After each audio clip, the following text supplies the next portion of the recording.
আসসালামু আলাইকুম রহমতুল্লাহি ওয়া বারাকাতুহু।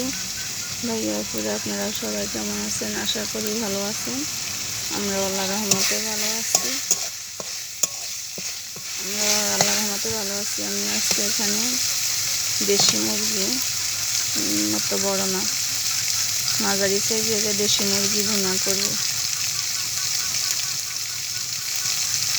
আমি এখানে পেঁয়াজ, দারচিনি, এলাচ, তেজপাতা, রসুন বাটা দিয়েছি, আদা বাটা,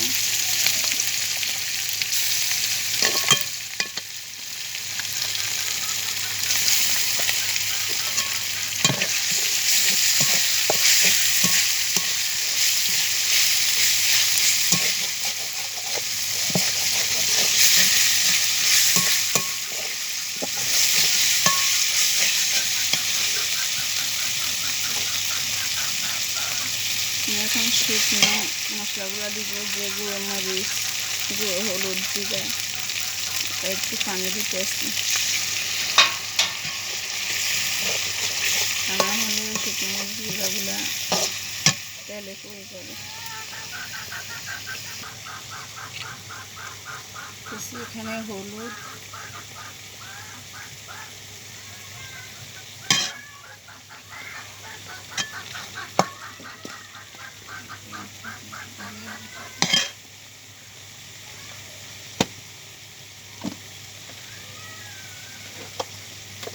দিতেছি মরিচের গুঁড়ো।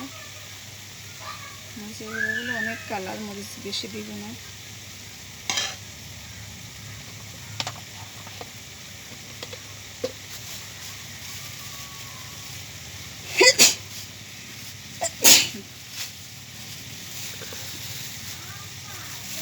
দিতেছি জিরা গুঁড়া,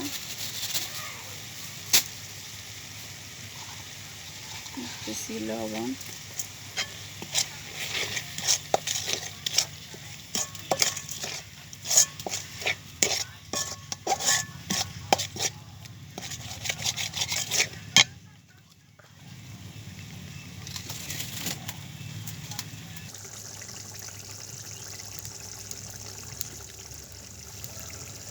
আমি মশলাটা ভালোভাবে কষিয়ে নিচ্ছি।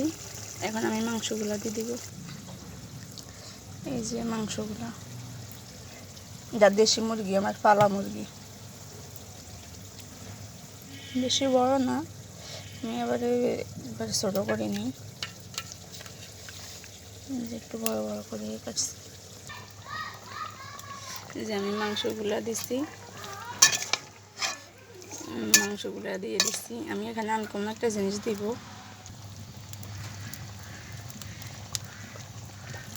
আমি এখানে নারকেল দিব। নারকেল আপনার চাইলে ব্লেন্ড করে রসগুলো চিপে নিতে পারেন, কিংবা আমাদের দেশে তো পাটা আছে, আমরা ওটাতে বেটও দুধ চেপে দিতে পারি, কিংবা ব্লেন্ডার আছে ওটা। তো আমার অল্প, তো আমি আর ব্লেন্ড করি নাই। আমি এই যে পাটাতে অল্প করে একটু বাটে নিচ্ছি, ওটা এখন আমি এখানে দুধ চিপে দিয়ে দিব। দেশি মুরগি নারকেলের দুধ দিয়ে রান্না করলে খেতে কিন্তু অনেক মজা, আপনারা ইচ্ছা করলে খেয়ে দেখতে পারেন। এভাবে নারকেলের দুধ দিয়ে আপনার যে দেশি মুরগি এভাবে বোনা, একটু জল রাখলে আর কি ভালো, বোনা না, রান্না করে খেয়ে দেখতে পারেন, খেলে কিন্তু অনেক মজা লাগবে। আর আমার রেসিপিটা যদি ভালো লাগে তাহলে আমার চ্যানেলটা সাবস্ক্রাইব করবেন, শেয়ার করবেন, পাশে থাকা বেল আইকনটি বাজিয়ে দিবেন। সরি, আমি নারকেল দিতে জিনিসটা দেখাই নাই। এই যে আমার নারকেলগুলো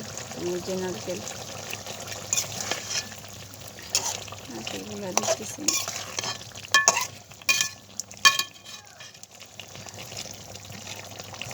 আমি এখন ছোটো তো মুরগি তো বেশি বড় না, বেশিক্ষণ জাল করবো না, আর কিছুক্ষণ জলটা আর একটু মাখা মাখা হলে না আমি নেব।